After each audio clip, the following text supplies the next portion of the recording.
علم جو اس دنیا کو سمجھنے کا فہم عطا کرتا ہے سائنس کہلاتا ہے۔ یہ سائنس کی انہوں نے تعریف کی کہ وہ علم جو دنیا کو سمجھنے کا فہم عطا کرتا ہے سائنس کہلاتا ہے، جبکہ کیمسٹری سائنس کی وہ شاخ ہے جو مادے کی ترکیب، طاقت اور خواص مادے کی ریئیکشن سے متعلق ہے۔ اس میں یہ اس نے بتا دیا ہے، اور آگے اس میں کیمسٹری میں جو استعمال ہوتے ہیں آلات، کیمیکل ریئیکشن، سب اس میں تعارف ملتا ہے، وہ آپ نے پڑھ لینا ہے۔ آگے کیمسٹری کی شاخیں۔ یہ حقیقت ہے کہ ہم کیمیکل کی دنیا میں رہتے ہیں۔ کیا؟ یہ حقیقت ہے کہ ہم کیمیکل کی دنیا میں رہتے ہیں۔ ہم سب بعض ایسے زندہ اجسام پر انحصار کرتے ہیں جنہیں اپنی بقا کے لیے پانی، آکسیجن یا کاربن ڈائی آکسائڈ کی ضرورت ہوتی ہے۔ یعنی ہم اپنی بقا کے لیے پانی، آکسیجن ڈائی کی ضرورت ہوتی ہے۔ وہ آج کیمسٹری کی زندگی کے ہر پہلو وسیع عمل دخل رہتی ہے۔ دن رات کو کی حکومت کیمسٹری کی متعدد اہم شاخیں: physical chemistry, organic chemistry, inorganic chemistry, biochemistry, industrial chemistry, nuclear chemistry, environmental chemistry اور انالیٹیکل کیمسٹری۔ آج ہم یہی پڑھیں گے ان کی شاخیں کیمسٹری کی، ٹھیک ہے۔ Physical chemistry. فزیکل کیمسٹری میں وہ کیا کہتا ہے؟ کیمسٹری کی وہ شاخ جو مادے کی ترکیب اور اس کے طبعی خواص کے مابین مادے کی ترکیب، یعنی کیمسٹری میں ہم فزیکل کیمسٹری کے مادے کی ایک ترکیب ہو اور اس کی طبعی خواص کے مابین اور ان دونوں کو میں ہونے والی تبدیلیوں کا مطالعہ جو کرتے ہیں اسے کہتے ہیں فزیکل کیمسٹری۔ کیمسٹری کی شاخ میں ایٹم کی صحت، مالیکول کی تشکیل کے علاوہ گیس، مائع اور ٹھوس اشیاء کے طرز عمل، ان پر ٹمپریچر کی تبدیلیاں اور ریڈیشن کے اثرات کا مطالعہ کیا جاتا ہے، ٹھیک ہے۔ اس نے کہا ہے کہ ہم اس میں ترکیب، مادے کی ترکیب اور اس کے طبی خواص کے متعلق کا مطالعہ کریں گے، اور ایٹم کی صحت، تشکیل اور گیس، مثلا گیس، ٹھوس، مائع کے اجزاء اور ان پر ٹمپریچر کے ریڈیشن کے اثرات کا بھی مطالعہ کریں گے۔ یہ آپ کو امید ہے کلیئر ہو گیا ہوگا۔ آگے آ گیا ان organic chemistry. Inorganic chemistry میں وہ کیا کہتے ہیں؟ ان آرگینک کیمسٹری کاربن اور ہائیڈروجن کے کووالنٹ کمپاؤنڈ اور ان سے مخوضہ کمپاؤنڈ کے مطالعہ کا نام ہے، ٹھیک ہے۔ ان آرگینک کیمسٹری میں کاربن اور ہائیڈروجن کے کووالنٹ کمپاؤنڈ اور ان سے مخوضہ کمپاؤنڈ کے مطالعہ کا نام ہے، ٹھیک ہے۔ آرگینک کمپاؤنڈ قدرتی طور پر پائے جانے کے علاوہ لیبارٹری میں بھی تیار کیے جاتے ہیں، ٹھیک ہے۔ آرگینک کیمسٹری میں جو کمپاؤنڈ پائے جاتے ہیں، یعنی کاربن ہائیڈروجن کے کووالنٹ، یعنی ان کے قدرتی طور پر پائے جانے کے علاوہ لیبارٹری میں بھی بنائے جا سکتے ہیں، ٹھیک ہے۔ آرگینک میں سے ایک قدرتی طور پر لیبارٹری میں تیار کی جائے، باقی وہی ہے جو organic chemistry. Inorganic chemistry کائنات میں موجود تمام ایلیمنٹ اور کمپاؤنڈ کے مطالعہ پر مشتمل ہے، سوائے ان کمپاؤنڈ کے جو کاربن اور ہائیڈروجن پر مشتمل ہے۔ آرگینک کمپاؤنڈ، ٹھیک ہے۔ ان آرگینک کیمسٹری یعنی کائنات میں موجود تمام ایلیمنٹ پر مشتمل ہوتا ہے، بس اس میں یہی سیمنٹ سازی اور دھات سازی اس میں کی مثالیں ہیں۔ آگے آ گیا بائیو کیمسٹری۔ کیمسٹری کی وہ شاخ جس میں ہم جاندار کے اندر پائے جانے والے کیمیائی مادوں کی صحت، ترکیب اور ان کیمیائی عمل کا مطالعہ کرتے ہیں، بائیو کیمسٹری کہلاتے ہیں۔ یعنی ہم جاندار کے اندر پائے جانے والے کیمیائی مادے اور ان کے اندر ترکیب اور ان کا کیمیائی عمل کا مطالعہ کرتے ہیں، اس میں کہتے ہیں بائیو کیمسٹری میں۔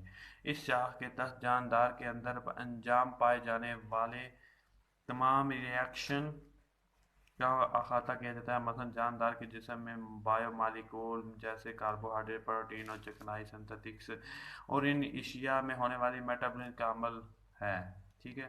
یہ امید ہے آپ کو یہ بھی کلیئر ہو گیا۔ آگے انڈسٹریل کیمسٹری۔ کیمسٹری کی وہ شاخ جس میں تجاریاتی پیمانے میں کمپاؤنڈ بنانے کے طریقے کا مطالعہ کیا جاتا ہے، انڈسٹریل کیمسٹری، جس میں ہم تجاریاتی پیمانے پر کمپاؤنڈ بنانے کا مطالعہ، ٹھیک ہے۔ یہ آپ نے اس میں پوائنٹ یاد رکھنا ہے، تجارتی پیمانے پر کمپاؤنڈ بنانے کا مطالعہ کیا جاتا ہے۔ انڈسٹریل کیمسٹری کے تحت بعض بنیادی کیمیکل مثلا آکسیجن، کلورین، امونیم، کاسٹک سوڈا یا گندھک کے تیزاب کو صنعتی پیمانے پر پیداوار ان کی سے مثلا کھاد، صابن، ٹیکسٹائل، زرعی پیداوار، رنگ اور کاغذ وغیرہ کے بطور خام مال وغیرہ شامل ہے، ٹھیک ہے۔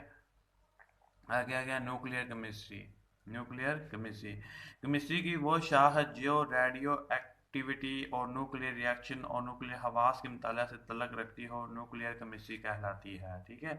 جو ریڈیو ایکٹیویٹی اور نیوکلیئر ریاکشن اور نیوکلیئر خواص، ٹھیک ہے، کے متعلق کے آپس میں مطالعہ رکھتے کے مطالعہ سے تعلق ہے، اسے کہتے ہیں نیوکلیئر کیمسٹری۔ یہ شاخ بنیادی طور پر ایٹم کی توانائی یا انرجی اور ان کے روزمرہ زندگی میں مفید استعمال سے تعلق رکھتی ہے۔ کیمسٹری کی اس شاخ میں جانوروں، پودوں اور دوسرے مادوں میں ریڈیشن کے جذب ہونے سے پیدا ہونے والے کیمیائی تبدیلیوں کا مطالعہ کیا جاتا ہے، ٹھیک ہے؟ آگے انوائرمنٹل کیمسٹری، جیسا کہ نام سے ظاہر ہے کہ ماحول، انوائرمنٹ کے کو کہتے ہیں ماحول۔ کیمسٹری کی اس شاخ میں ہم ماحول کے اجزاء اور ماحول پر انسانی سرگرمی کے اثرات کا مطالعہ کرتے ہیں، ٹھیک ہے؟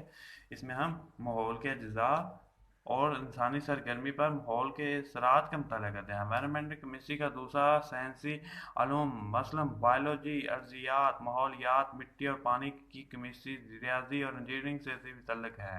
ہمارے گردنوں کے ماحول میں جاری کیمیکل ریئیکشن کا علم اور اسے بہتر بنانے اور آلودگی سے اس کی حفاظت کرنے کے لیے اس کا مطالعہ بے حد ضروری ہے، ٹھیک ہے؟ آگے انالیٹیکل کیمسٹری۔ انالیٹیکل کیمسٹری میں ہم کیا کریں گے؟ کیمسٹری کی وہ شاخ جس میں دیے گئے کیمیائی نمونوں کے اجزاء کی علیحدگی اور ان کا تجزیہ اور پہچان و شناخت کی جائے، انالیٹیکل کیمسٹری کہلاتی ہے۔ جیسا کہ کیمیائی نمونے جو ہوتے ہیں ان کی علیحدگی اور ان کا تجزیہ اور پہچان، ٹھیک ہے، یہ آپ یاد رکھنے کا مطالعہ کیا جاتا ہے، وہ اس میں کیا جاتا ہے انالیٹیکل کیمسٹری میں۔ کیمیائی اجزاء کی علیحدگی نمونوں کی کفیتی لحاظ سے اور مقداری لحاظ سے تجزیہ کرنے سے پہلے کی جاتی ہے، ٹھیک ہے؟ یعنی ان کی کیمیائی علیحدگی نمونوں کی کفیتی لحاظ سے اور مقداری لحاظ سے تجزیہ کرنے سے پہلے کی جاتی ہے۔ کفیتی لحاظ سے تجزیہ دیے گئے نمونوں کے اجزاء، ترکیبی اور کیمیائی انواع کی پہچان کرنے میں مدد دیتا ہے۔ یعنی جب ہم کفیتی کرتے ہیں تجزیہ، وہ نمونوں کے اجزاء، ترکیبی اور کیمیائی انواع کی پہچان کرنے میں مدد دیتا ہے، اور دوسری جانب مقداری لحاظ سے تجزیہ نمونوں میں موجود ہر جزو کی مقدار معین کرنے کے لیے کے کام آتا ہے، ٹھیک ہے؟ جبکہ کیمسٹری کی شاخ میں تجزیے کے عمل میں کام کرنے والے مختلف ترکیبیں اور آلات کا مطالعہ کرتا ہے۔ یہ شاخ غذائی اور آبی، ماحولیاتی اور ہر طرح کے کیمیکل تجزیہ کا مطالعہ کرتی ہے، ٹھیک ہے؟ بس اس کے ساتھ ہمارا آج کا لیکچر پر اتنا ہی، دعاؤں میں یاد رکھیں۔